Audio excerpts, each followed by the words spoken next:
Okay, so we're going live now? All right. Welcome, YouTubers. We are live here at noon Central Standard Time. My name is Abbey. I am privileged to use the Just One Dime channel. Seth has given me permission to come and join you once a week for Arbitrage Q&A. So we do Q&A specifically for arbitrage, selling on Amazon. I've been selling on Amazon for over 5 years, and here is one of the reasons why I am eager to add margin to my budget. This is my 6-year-old daughter, Jessa.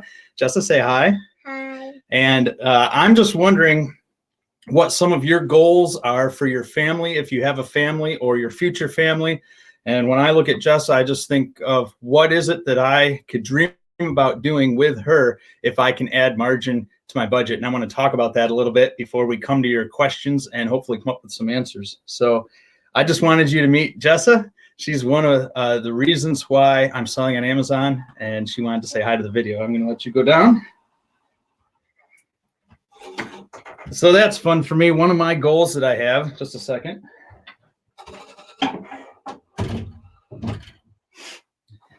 All right, one of the goals that I have for selling on Amazon is to one day take my 4 children to Disney. I think that would be an absolute blast.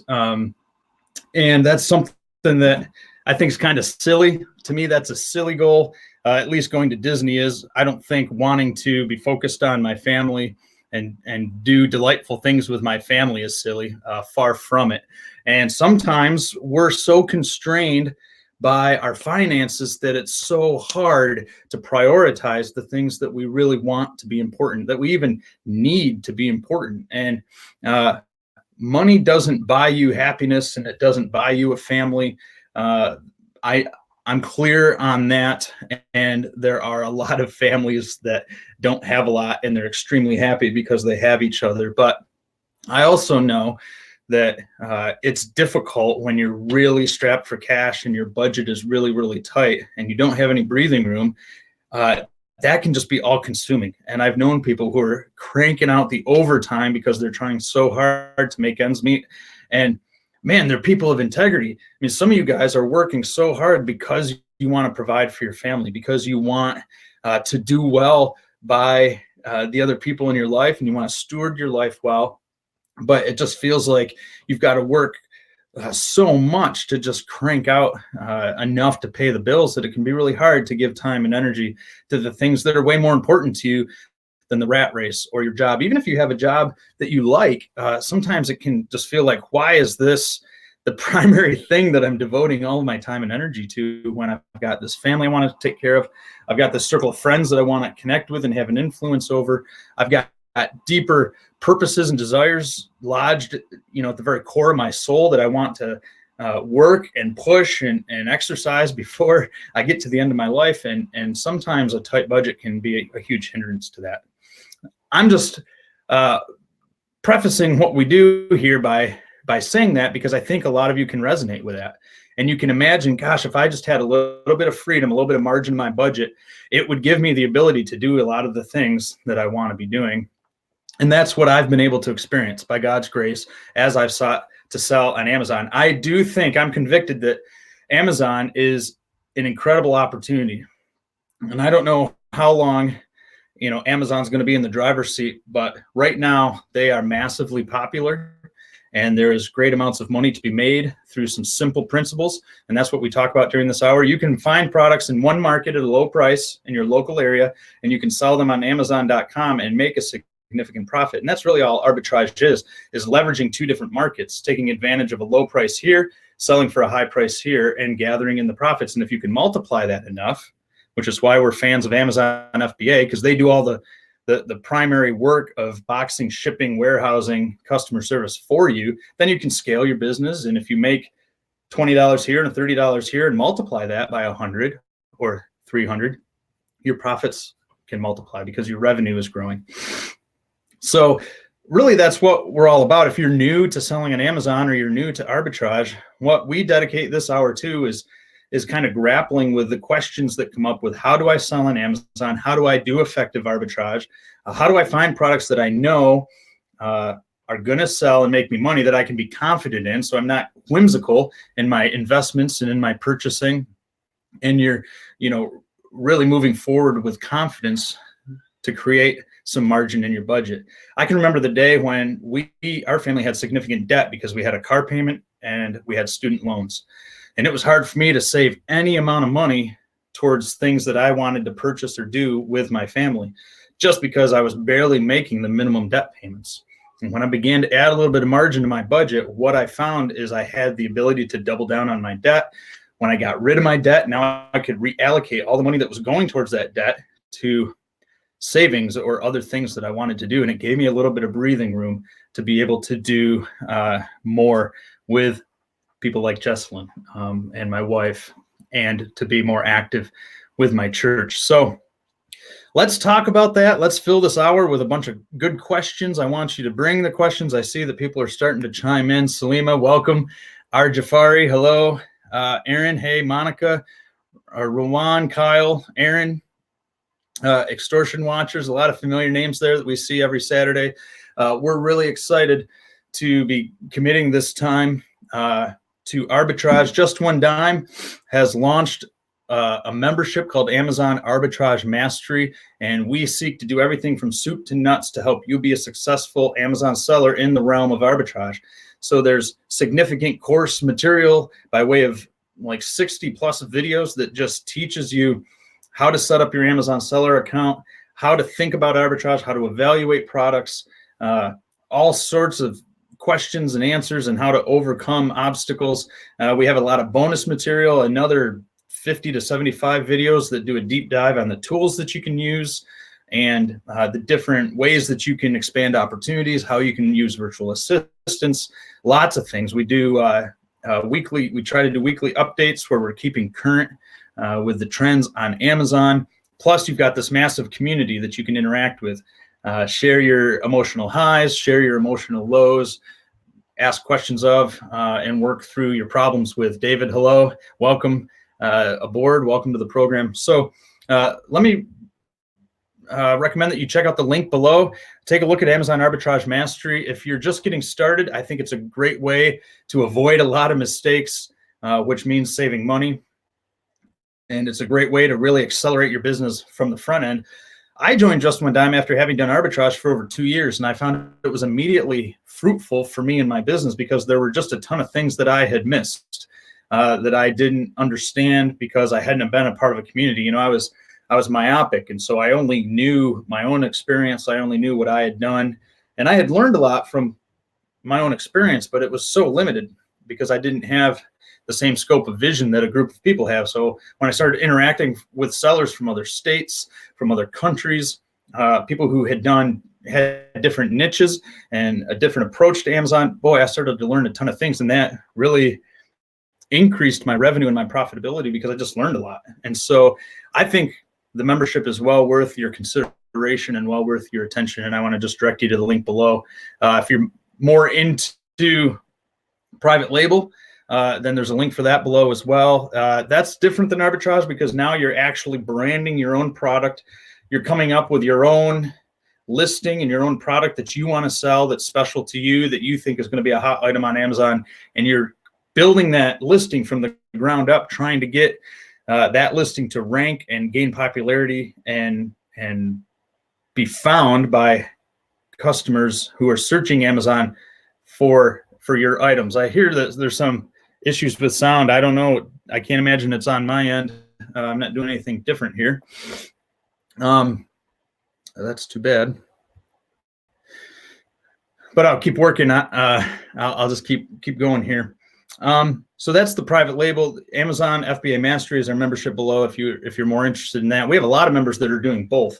So arbitrage is like a foundation, and then they build upon that foundation by launching different private label products, and they're putting it all together. And so we're not dealing specifically with private label here, but I just know there's a lot of people that are maybe trying to understand the differences, understand how the two work together. And we're not against other things like wholesale. There's a lot of different ways you can sell on Amazon. We're just focused on Amazon during this hour and are inviting your questions and your thoughts in regard to Amazon. So bring on the questions, and I'll try to tackle them as best as I can. Aaron has a question. Are you at all comfy talking about accomplishments that arbitrage has allowed you to do. Yeah, I am, Aaron, and I think it puts me at risk of being misunderstood, because the last thing I want to do is to try to promote myself. That's not really what I'm all about. But I do think that selling on Amazon is advantageous, and I think arbitrage can be profitable and well worth it. And if any of you guys could experience the same freedom in your budgets that I do, I would wish that on you. And so my hope is that by sharing some of the accomplishments that I've been able to experience, that it would be an encouragement to you guys, because I'm a simple guy, and I don't have a business degree. I don't feel like I have a dynamic approach to risk and thinking through how to launch new businesses or anything like that. But I've just kind of plotted and worked to put one foot in front of the other in regard to selling on Amazon, learning how to do that, thinking through arbitrage and making calculated, unemotional decisions about what a quality product really looks like. It's going to sell quickly. It's going to make me money. And I've found success. And I think really anybody can do that. And that's what motivates me to coach with Just One Dime in the Amazon Arbitrage Mastery membership. That's what motivates me to do these times. I don't get paid to do these hour-long Q&As. I think they're fun, and I genuinely want to be an encouragement to you. So I mentioned a few minutes ago, the first accomplishment that I achieved was just being able to get rid of debt, and debt kind of felt like a weight on my shoulders. I had a job that was good, and it was sufficient for me to meet all my budget needs. And so I was paying the minimum balance on our debt. I was paying all the bills, but I didn't have extra surplus money to save or to spend on other things. And we were doing well. We weren't going without. My wife was able to stay at home and focus on our children. But the debt felt like a weight, because I had no wiggle room. If I had any extra money, my instinct was to direct it towards the debt, but it just felt like this debt was a black hole, and I just kept putting extra money into it, and the money was disappearing. It didn't feel like the hole was. And so when I began to sell on Amazon and get a little bit of added revenue, I kind of let that revenue pile up, and I compared it to my amount of debt. So I kind of had a goal of how much I needed to get out of debt. And I just kept working the arbitrage muscle, working it. And after 5 or 6 months, I started to see some profits. I got out of the red and into the black, and my inventory was growing and was significant. And when I tipped over the edge to where I had enough inventory that the investments I were making were being overshadowed by the payouts I was receiving through Amazon and starting to make real profit, that amount started to add up. And within a year or so, I was able to just move the profits from my business and collapse that debt. And that was awesome. My wife and I went out and celebrated that. And I just thought, if the whole thing tanks at this point and I can't go any further, I'm already happy, because I've gotten myself, out of debt. And now I can take that money that I was kind of putting towards debt, and that's been freed up, and I can work it towards other things. We needed a new car for the family. We had been working a long time on just a car that wasn't a great car. It wasn't dependable.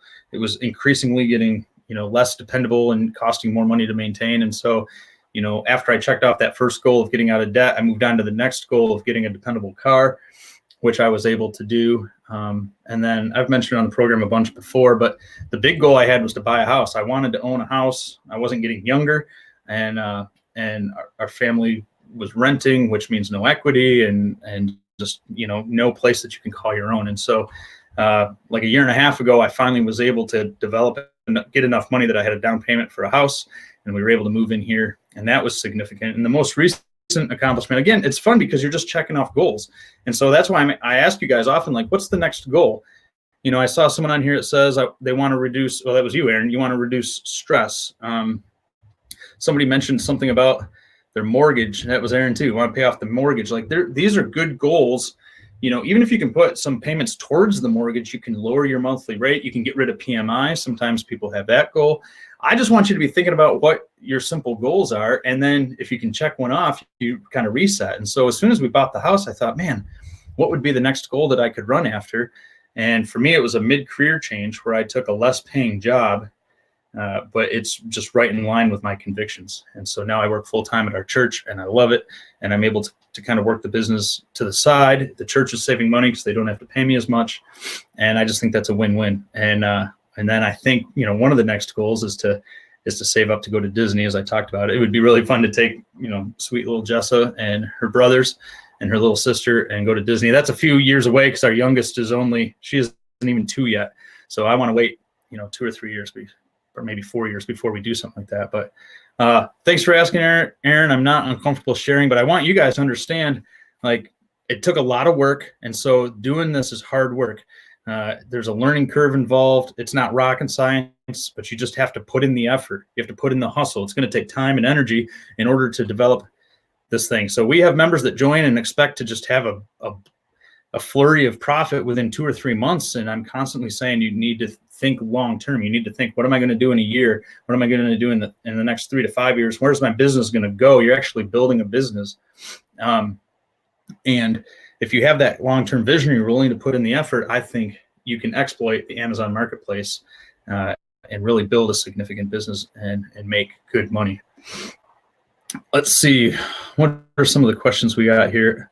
Extortion Watchers asks, are we allowed to buy off of Amazon when a product is on sale and resell it under their listing?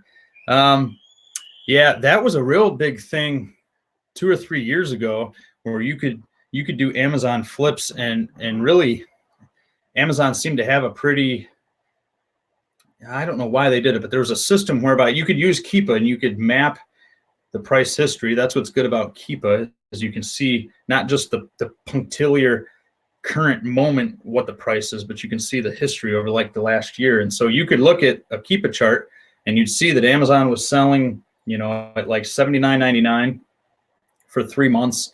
And then for whatever reason, they needed to move inventory, or, you know, however their algorithms work, the price dropped to like $20. And it would be $20 for like a week, and then it would go back up to $79.99 and level off. And so, you know, there were people who would kind of watch for those dips, and when the product was $20, they would purchase and then send it back in and resell at $79.99. I think Amazon precludes you from doing that with an Amazon Prime account, but I don't think it's against Amazon's terms of service to, you know, have a non-Prime account where you can purchase items to resell on Amazon. So I don't know of any Amazon policies that you would be violating if you purchased products on Amazon not using a Prime account and then resold them on Amazon, though that's getting harder and harder to do. I know 2 or 3 years ago you could do really good doing that. I know people who did well doing that. And what Amazon started to do in those instances, because typically you're coming back in after you buy from Amazon and then you go back on to sell, you're competing with Amazon, which isn't always a problem. A lot of times you can compete effectively with Amazon because they'll share the buy box with you. But in those instances, often with those Amazon flips, you couldn't compete with Amazon. They would just dominate the buy box. And so I know a lot of people were experiencing that as well. They get a really good bargain item. They'd get an item for $20. They would put it back on the listing, you know, 3-4 weeks later, and they'd be selling it for $79.99, but they could never get the buy box. And so they weren't making the sale. They'd have to try to lower their price. There'd be instances where the seller would lower their price to like $69.95, and Amazon would still dominate the buy box. They would always have the buy box at $79.99, even though you lowered your price. And again, Amazon can do what they want. They can set up a listing so that you're unable to win. And that's one of the cautions to competing with Amazon. In a lot of cases, probably the majority of cases in my experience, you can list right alongside Amazon and you will win the buy box and be able to sell your product at some point. And so if the BSR is low, a strong BSR, you just list right along Amazon, you match their price, and you'll get your turn and you'll sell. But there are instances where I've listed against Amazon and I just cannot win the buy box. It's clear to me that I'm not selling, you know, the BSR is really good, but I'm not selling at all.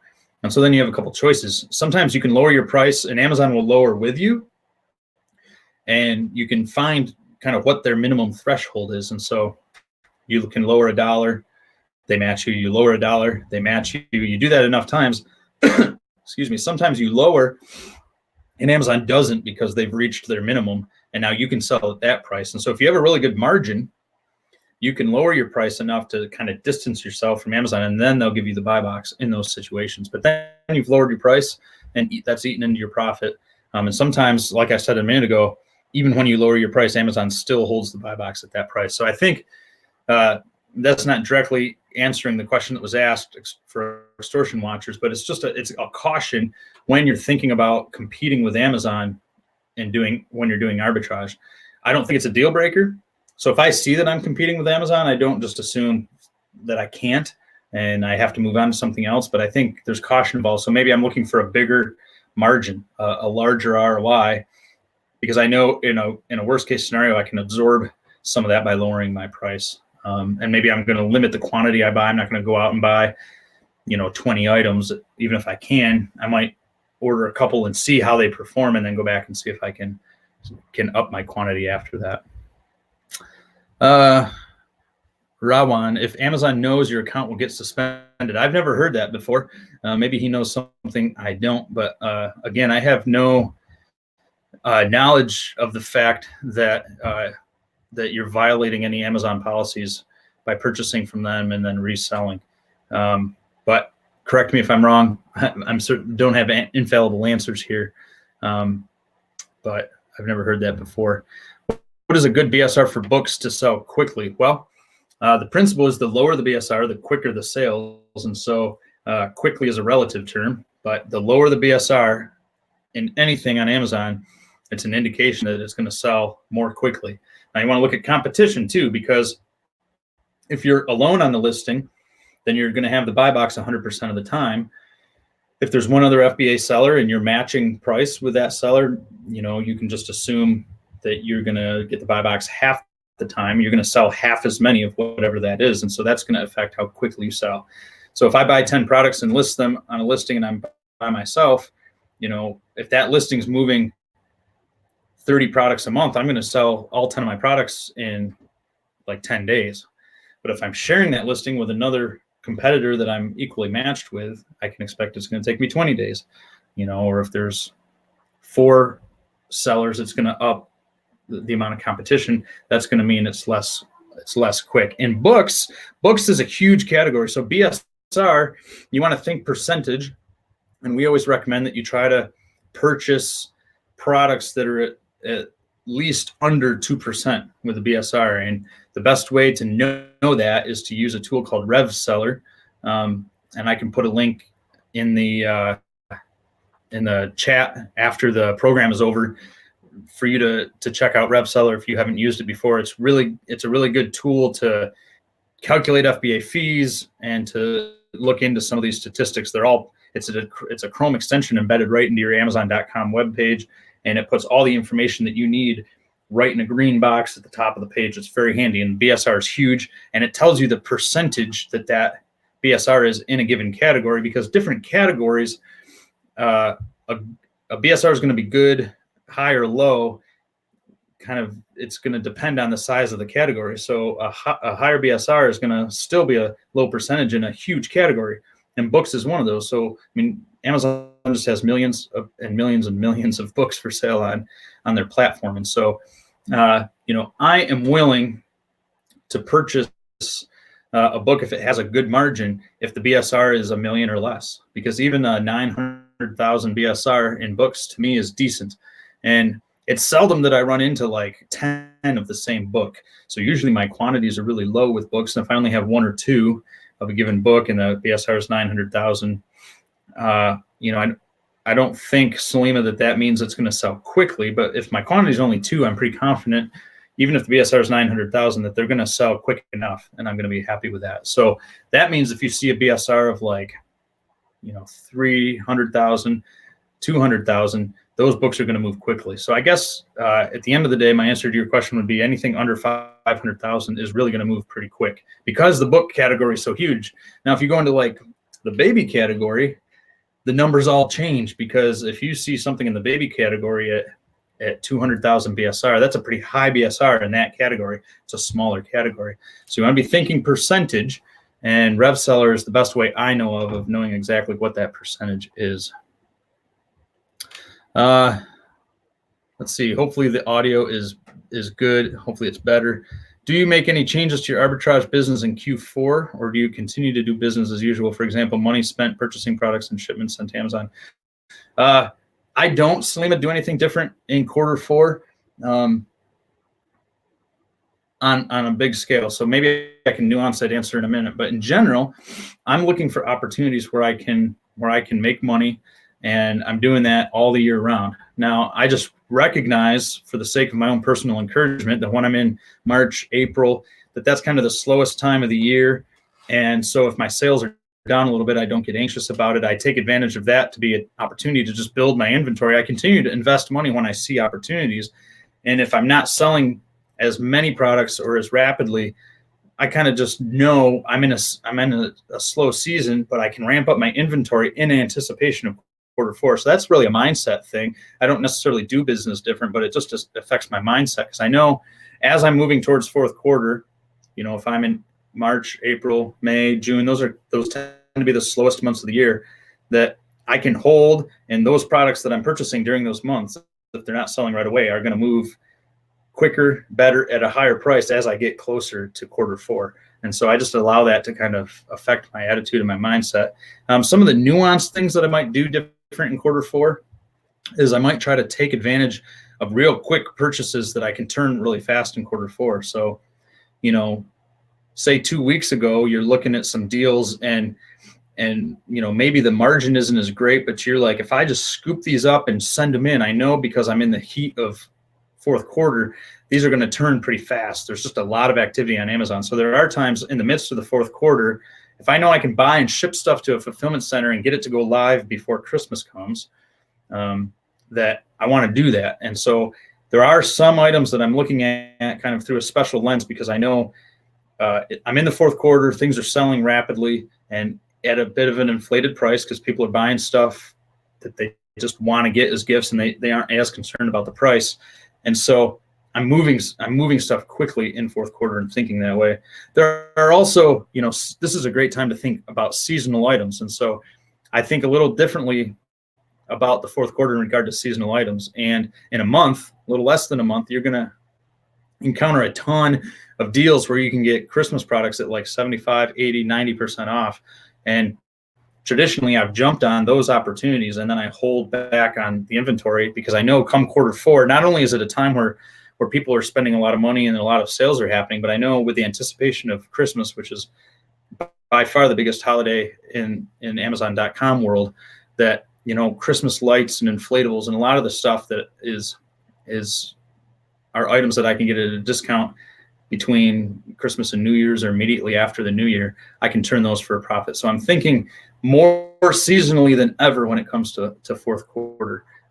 So those are some of the nuanced ways, Selima, that I think differently about the Q4. And I would add to that, in our experience, hands down, January is the best month of the first half. So between January and June, January is by far the best month. And so as you're thinking about Christmas coming, Christmas will come. There'll be a big lull in your sales, but it's pretty short. That lull is pretty short. And then, there's a lot of returns. And so even if those returns are frustrating for you, some of the help, a lot of people return items, but then they buy the replacement item from Amazon. And so not only are you maybe getting extra returns after Christmas, but you might be the beneficiary of some of those sales. So somebody else sold, a size 8 shoe that gets returned, and now they buy your 7.5 shoe. And so sales tend to be high even after Christmas and New Year's. And I think there's a lot of gift cards that are out there, and people are spending those. I don't know if New Year's resolutions have anything to do with it, but I've just recognized that January is a strong month. And so you don't have to dump your prices and try to dump your inventory in anticipation of Christmas. My experience has been you can let them ride, and you'll find that January will be the most profitable month you'll have between January and June for the first half of 2020. And so by the end of January, I'm trying to lower prices and kind of move inventory as best I can, knowing that a dry season is approaching, because February, March, April, May, June, those are the leanest months of the year. But it's just helpful to know you don't have to view Christmas as kind of the finish line for this strong season. I've found that January can be very good. And so maybe think of the end of January as more of your finish line as you're thinking about that. If I want to sell, MA is asking, if I want to sell hardhead, for example, can I do that without creating any variation? Is this not copyright infringement? Boy, I'm having trouble understanding what that question is. You're not infringing if the brand you're selling matches the listing precisely. So if I'm selling a pair of Nike shorts and the listing says they're Nike shorts and they're this particular kind of Nike shorts, and they even have a UPC code, and what I'm selling is a legitimate Nike short that matches that specific kind of short and has the same UPC code and it's the same color, it's a perfect match, then I have every right to use the listing. I'm not selling anything counterfeit or fraudulent. Now, if you try to take advantage of somebody else's listing and you're selling a knockoff, or you're selling something that's not brand or doesn't follow through on the promises or guarantees that brand offers, now you are in trouble. But what we're advocating in arbitrage is that you find something that's a perfect match and you get on that listing and you use it, and now you're not infringing. And so, the big brands are great to do that with, and that's why it's important to keep track of your invoices, keep track of your receipts, to be able to demonstrate to brand rights owners and to demonstrate to Amazon that you're selling authentic products. And that's the way to move forward in regard to that. Art Jafari says, I want a new start to sell on Amazon. What do you suggest for you? If you're just starting on Amazon, I would have a couple suggestions. One, you need to set up your Amazon Seller Central account. So do that. Go just search for it in Google. Go set up your Amazon Seller Central account. Set up at the beginning, I would recommend just setting up an individual account, which is free. And then you can download the Amazon Seller app onto your phone, and now you can scan products. You just scan the barcode, and it can tell you whether or not the item is listed on Amazon, and it gives you the pertinent information, the details that you need, BSR, selling price, that kind of thing. We have a lot of international sellers that live outside the U.S. You can still set up a U.S.-based Amazon Seller Central account, and you just need to use Payoneer or some other service to set up U.S.-based financial accounts. Have a checking account. You can get a U.S.-based Visa, and you can set up your Amazon.com account through Seller Central here. And then what those international sellers do is they shop on .com websites. They buy product, have it shipped to a prep center in the U.S., which does all the work to prepare your products for sale through Amazon FBA. And then that prep center boxes and ships the products to Amazon fulfillment centers so that they go live and you can manage the inventory. And we have a lot of international sellers that do that from outside the country. So if you want to do online arbitrage shopping via the internet, that might be a possibility. And we have a lot of people who are based in the US, but they use prep centers because the prep center does all the work and takes the time and energy that needs to go into preparing the products for sale, cleaning them up, taking off price tags, putting them in bubble wrap or poly bags, putting the FN SKU on the product, boxing it up and shipping it. Prep Center can do all that work for you. So I would recommend setting up your Seller Central account, getting the app on your phone, and then get busy scanning products and see what sort of deals you can find, and think about whether or not you want to use a prep center. And I would recommend Amazon Arbitrage Mastery. It is a great membership for beginners, and it requires an investment, but that investment is well worth your money. You're going to avoid mistakes. You're going to know how to do things the right way from the beginning. And I just wasted a lot of time. I wasted a lot of money kind of fumbling along when I first got started because I wasn't a part of a coaching group. I wasn't a part of a community that could help me. Are you and your prep center located in the tax-free state? Salim is asking. I have started a prep center. You can go to apprepservices.com and find that. It's located in Vermont, which is tax-free for all clothing and all shoes. So it's a partially tax-free state, and shoes and clothing are tax-free. So feel free to look into that. Again, ask questions after the program down below, and I can type and respond to if you're thinking about things days from now or if you're watching the replay. Aaron says, I joined the FBA membership first, but I think I should have started with arbitrage first. That's possible, although I do think they work together well. So Aaron, depending on how you want to be going about investing in your business, it might be worth considering the arbitrage course, because I think when you invest that money, arbitrage is a quick return. And so I can go to a store today, I can buy products, I can ship them on Monday, and they're in an Amazon fulfillment center and they're live in less than a week. It would be like Thursday or Friday that they would go live. I could make a sale within a week and see payouts coming right back to me. And I use a credit card, and so that buys me 30 days.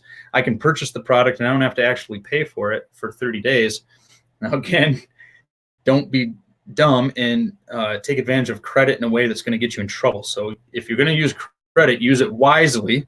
But I find that it's helpful to use a credit card. It gives me a delay. So now I got payouts coming in and I can put that money towards the purchases that I originally made. And I get 1% cash back on all my business purchases, which is a nice bonus.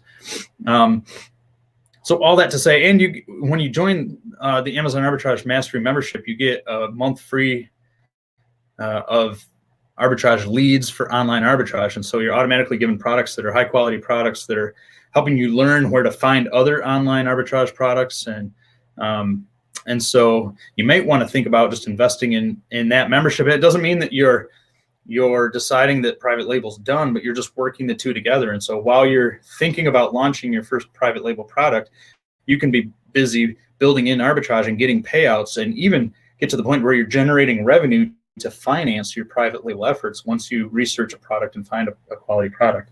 So I think that they can really work well together, and I'd give that serious consideration. David Couch asks, how do you budget your time with your business? That's a great question. And I really like that question as it relates to Amazon, because it exposes one of the real advantages in my mind to doing e-commerce and to doing sales on Amazon. So arbitrage and Amazon have a lot of flexibility. And so I can budget my time how I want to do it. And so I spend a lot of my time working the business late at night or early in the morning, because I don't want to be making major withdrawals from my family. I don't want I don't want to require my wife to be alone with the kids and I'm gone for large periods of time. I don't want to just miss out on things. And so if I get up at 5 a.m. and I work for 2 hours, none of the kids or my wife, nobody in the home is doing anything before 7 o'clock. They're sleeping, and I can work, and it's not a withdrawal from the family. I'm just working the business, and they don't even know I'm doing it. Or if the kids and my wife go to bed and it's 10 o'clock and I've got 2 or 3 hours I can work into the night, I'm doing that, and it's not affecting the family. So I budget my time. Basically, I put in my schedule. I work full time, and I've got that schedule. And then I've got family things, and I kind of build my schedule with all the non-business things that are there.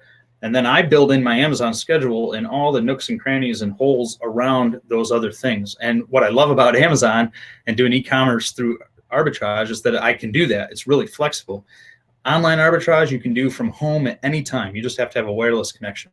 So I can do that from any location. I can be at the office, and I've got my schedule looks like this, and then I've got an hour break in the middle of my day at the office, and I can just set that aside to do online arbitrage. Bam, bam, bam. I'm working at the computer. I hardly skip a beat. An appointment ends, I just shift my attention to online arbitrage, then I go back to whatever work I have an hour later. Retail arbitrage, I might be on my lunch break or driving to run errands. I'll grab some of the kids. We go and do some shopping. I let them, get some candy or some treasures. We have a good time together, but I'm moving the business forward. So I just try to build my arbitrage business into the warp and woof of my life and my schedule.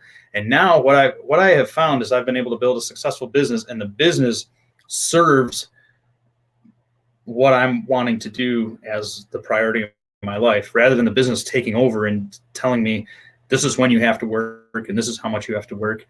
There are weeks when I can just pull back from the business, and through Amazon FBA, I'm continuing to sell products, and I don't have to be as attentive to the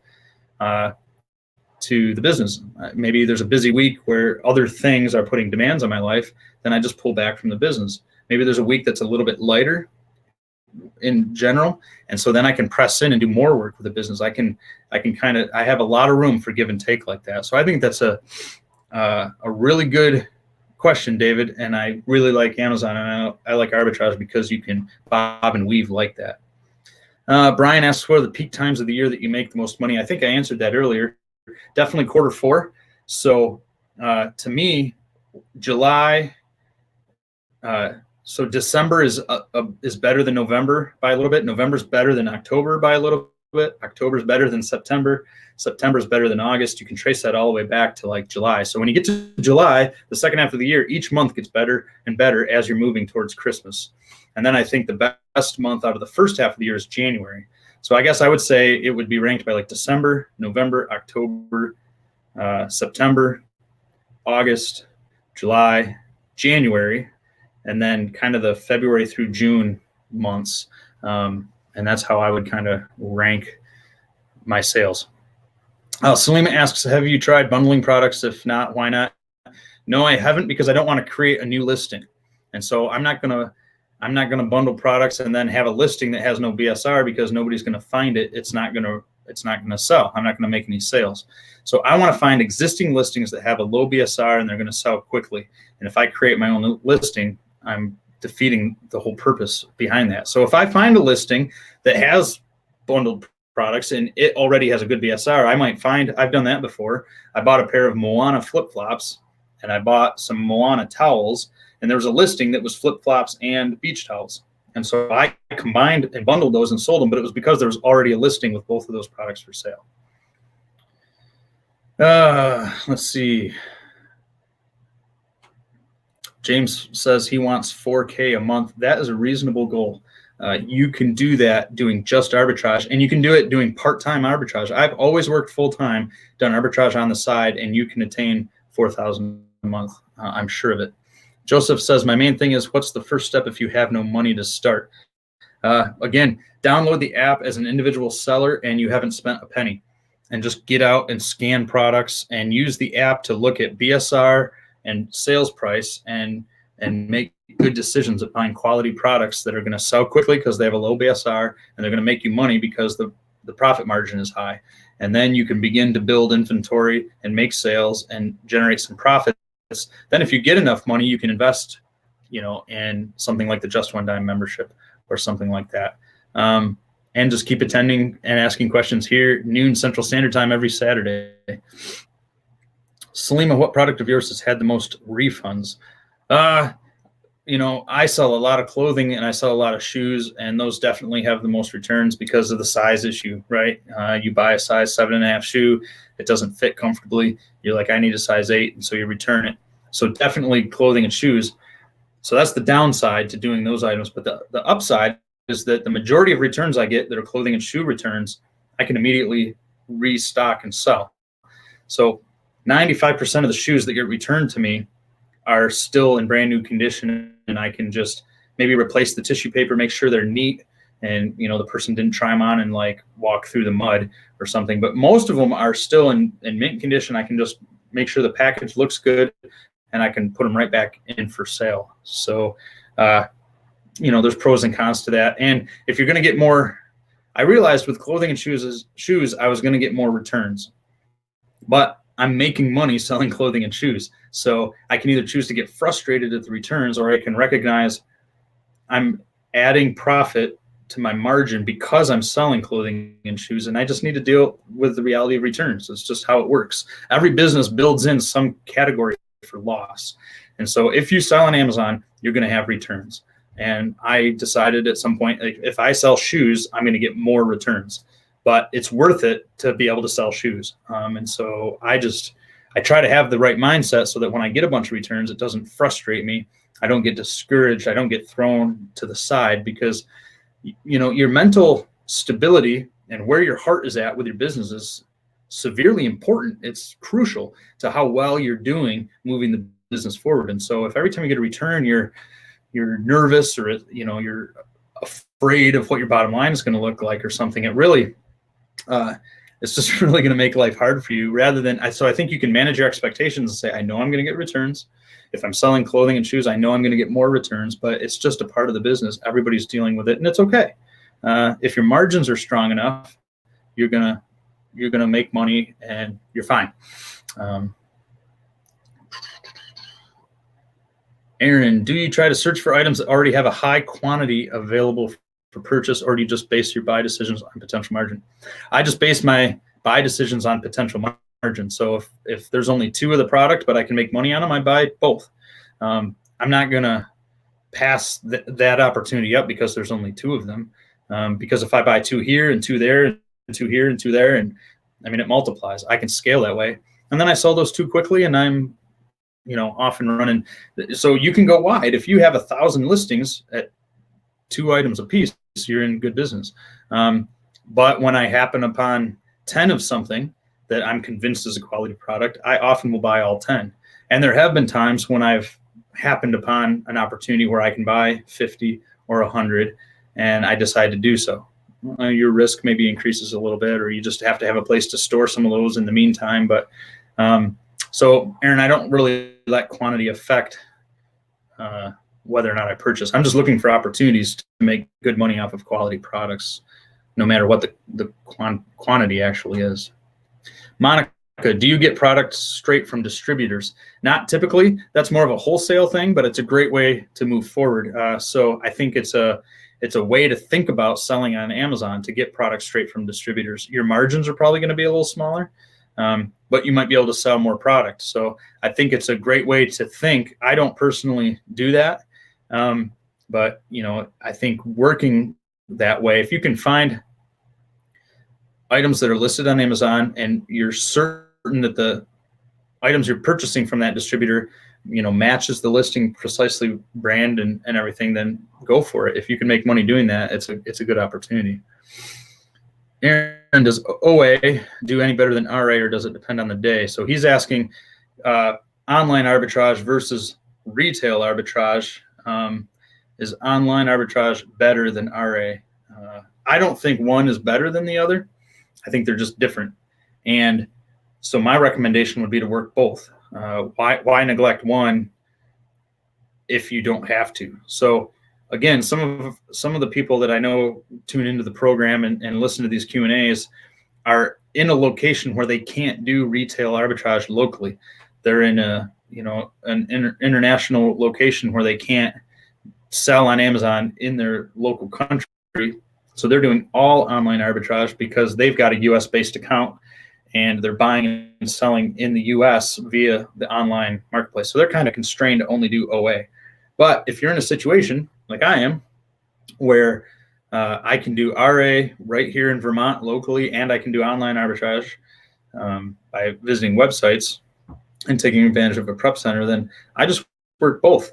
And, like your question implies, some days one is better than the other, but I think they're just 2 facets of the business. So I'm finding deals online and I'm finding deals locally, and I'm working both. And it just gives me twice as many potential opportunities.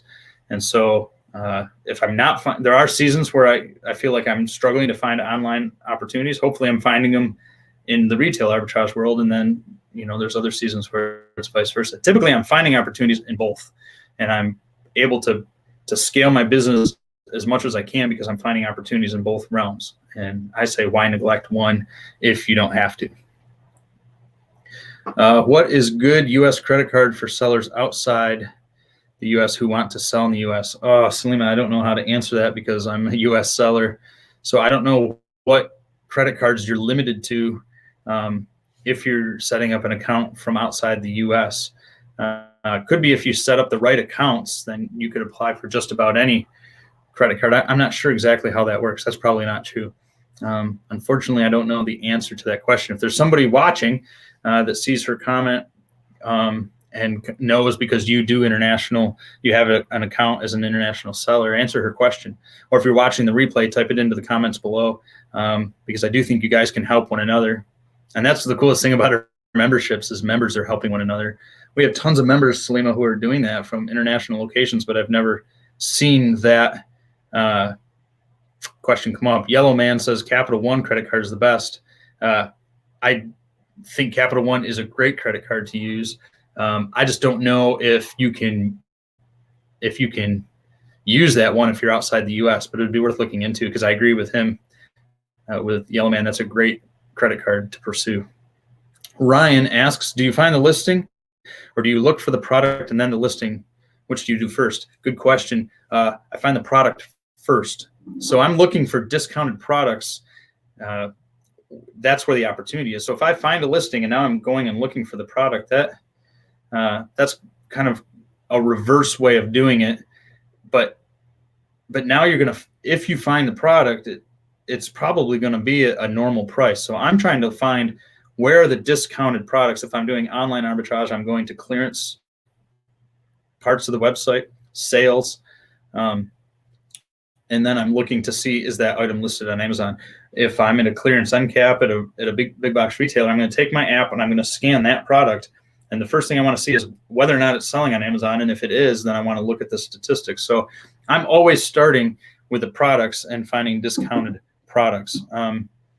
That doesn't mean you can't do it the other way. To me, it's going to be a lot more time consuming because you're going to say, well, I could sell this product, but I can't find it. I could sell this product, but I can't find it. I'd rather go with what I can find and then look back this way to the Amazon listing.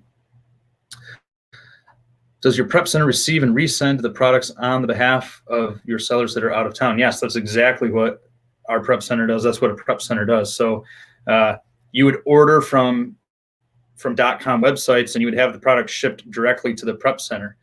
And we would receive the product, communicate with you. We store and warehouse the product. And then when you want to authorize the shipment, we would prep and ship the products to an Amazon fulfillment center on behalf of you and your account. So they would go live in your account. We're just kind of the middleman, and we're saving you the time and energy that it takes to receive, inspect, prep, and ship all that product. So that's exactly what a prep center does. Where do you shop for shoes and clothes online? Man, there's just a ton of websites. I mean, think of the big retailers. Like, just go to shoes.com and see what they have. They have tons of stuff, and other discounted websites like that.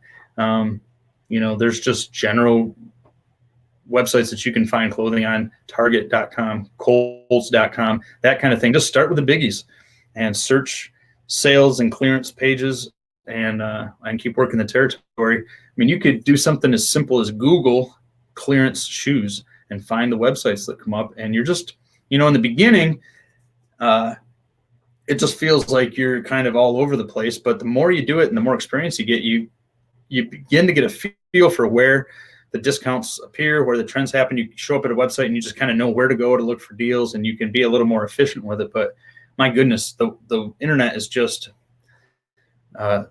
teeming with opportunities to find deals that you can sell on Amazon. Are there lots of restrictions with shoes and clothing for beginners? I think there are. I mean, I just think there are restrictions in general. And for beginners, there's always more restrictions. But I'm dealing with restrictions all the time. And so I don't know that there's more restrictions in shoes and clothing for beginners or for experienced sellers than there are in other categories. But when it comes to restrictions, you're dealing with restrictions, I'm dealing with restrictions. It's always the reality. And the more you sell successfully on Amazon, the more Amazon does give you the opportunity to get ungated and to have some of those restrictions lifted. But they never just let them all be lifted, and you're constantly dealing with restrictions. So it's just the reality of selling on Amazon. I can be tempted to get frustrated about it sometimes. I don't think you're at a huge disadvantage as a beginner. I really don't. You will have more restrictions, but it's not like it's a massive amount of restrictions. We both need to navigate restrictions the same way.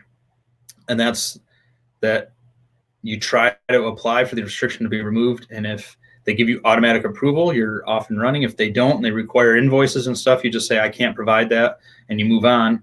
And you're just on a treasure hunt for opportunities. And you try to have the right mindset where you don't get frustrated. It's like returns.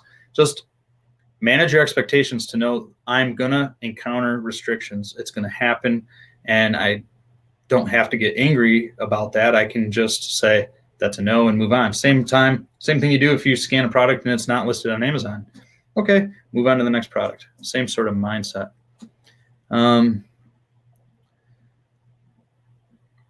Where am I? When you have a return, do you get back to your house or to FBA? When somebody makes a return, they send it back to Amazon. So Amazon deals with the customer assuming you used FBA in the first place. So you sell the item through the FBA fulfillment system. It gets returned to Amazon. And now you can create a removal order and have that product shipped back to you. You can inspect the product. A lot of times I get it, I inspect it, it looks new still, and I just ship it right back in. But you do have to create a removal order and have the product, any unfillable products come back to you and you inspect them. Sometimes you can resell them on Amazon. Sometimes you can't if they open the box and damage the box. You know, now what I do is I take all the returns that have been damaged and I can no longer sell on Amazon, and I just move them through other platforms. So I list them on eBay. I put them on Craigslist. I have a big yard sale. I do things to try to just generate cash to compensate for the loss that I made through that return. Amazon Vids Media, hello, I see you. How do you get unstuck from analysis paralysis? I'm trying to think of what you mean by that. I think you determine what makes for a quality product. So you decide this is the BSR I'm looking for, this is the margin I'm looking for, and if you're talking about analyzing a product, if it if it fits those statistics that you've decided on, you buy it. If it doesn't, you don't, and you don't over analyze products. And I think, I don't know if you're over analyzing your approach to Amazon and selling, like, should I use a prep center? Should I not use a prep center? Should I do OA? Should I not? Should I buy the membership? Should I not? I mean, I think we encourage you to just take action. You're not going to add margin to your budget by watching YouTube videos. It's just not what's going to happen.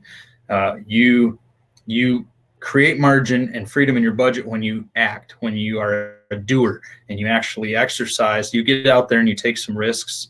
And again, I'm never advocating an uneducated risk or some kind of stupid, whimsical experiment. I hope this works, and you're just spending money, you know, without really thinking about it.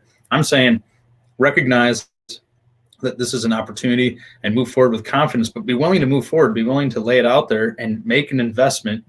Anybody who's successfully added margin to their budget had to take steps to invest time and energy and money. And I think at some point you just need to decide, do I actually want to make a shot at this happening or not? I personally don't want to get to the end of my life and say, I just avoided all these opportunities because I was afraid of the worst case scenario. I want to at least make a go at it. And if it doesn't go well, I've learned a ton, and I've found that 9 times out of 10, you're able to rebound fine. Aaron comments, that's a great question. Looking forward to hearing my thoughts. Well, I don't know what you thought of my thoughts, but those are what they are. How much does your prep service cost? I'm not sure what you mean by insured. If you go to www.apprepservices.com, all the details are there. If you want to submit any questions through the contact page, you can. You're free to email me at eric@justonedime.com. I try to be responsive to those emails, but I'm not here to promote the prep center. So just go to the website and check that out, Katrina. We're going to wrap up here. Thanks for the answer. I've been listening to your answers for a few months now, and know and feel that you're a genuine person. Well, I appreciate that. I do hope that you guys feel like I'm authentic. I'm never blowing smoke here. I will tell you like I see it and like I think it is. That's one of the things that drew me to Seth, who's the founder of Just One Dime, the main mover and shaker that we all appreciate, and he's authentic. I think that's the goal, is to be real. This isn't easy, but it works, and we're convinced of that. And again, that's why I try to help you guys and speak to these things, because it's been a blessing to me and it's been helpful to me, and I'm convinced it works and it's fun, and it's a way to engage potential opportunity. It really is. Monica, is that a secret to do arbitrage? I tried for a few days, but man, that is hard to see a good profit. I'm doing master FBA with Just One Dime, but would love to make some extra and fast money. So you're doing FBA mastery, which I think is, so you're referring to the private label membership, and you just tried to do some arbitrage and found it hard. I don't think there is a secret to arbitrage, but there's a methodology. So it's more than just, you know, scan a product and compare it to the listing. That you need to be thinking about the numbers and letting the numbers drive your decision making. And I've tried to do in the program. I didn't do it today, but I try to bring products here that I found to prove that they're available, because my word to you, Monica, is that there are products out there that you can make money on. Absolutely. Tons of people are finding success doing arbitrage. They're out there. You just got to find them. And at first it can feel difficult because you're just getting your feet wet. You're learning even where to look for products. But they're out there. And so if you said I tried for a few days, I would say you didn't try very long. I would say decide to try for a few months. And you'll find, I mean, there's days when I scan stuff for an hour and I don't find anything. And then there's days where I happen upon the mother load and everything I scan is going in the cart and I'm pulling 2 shopping carts with me. And so, I mean, there's opportunities out there. I would just say, press in and pursue it, and don't give up quickly. How is my clock sold? It has not. I still haven't sold a clock. So if you've been watching the program, I had this little deal with Alan, and I think my experiment just hasn't gone very well. So I have not sold any clocks, unfortunately. Well, it is 2:00. Our time is up. It's 2:00 Eastern Standard Time. I'm in Vermont. It's 1:00 Central. Our hour is up. Thanks for the great questions. As I always say, I hope this was helpful. I hope it was profitable. Get out there and make it happen. If you have a daughter like I do, or if you have parents you want to take care of, if you have goals that you want to achieve, a lot of it involves getting a little bit of freedom and a little bit of margin in your budget. We're not talking about hundreds of thousands of dollars necessarily. I just thought if I can add $100 or $200 to my budget, that's significant. And then sometimes you can push it and make a little bit more. So let me encourage you to make it happen. Get out there and work hard. Many blessings to you. If you're watching by replay, or if I missed your question somehow, type into the comments below. I try to watch the comments and interact with all you guys throughout the week, and I'm happy to do that. Click the links below. Check out the memberships. I'm an advocate for Just One Dime. I think it's well worth your investment. Have a great weekend. Enjoy the rest of your Saturday, and tune in right here, noon Central Standard Time, December 14th, next Saturday. And between now and then, have a great time. Take care.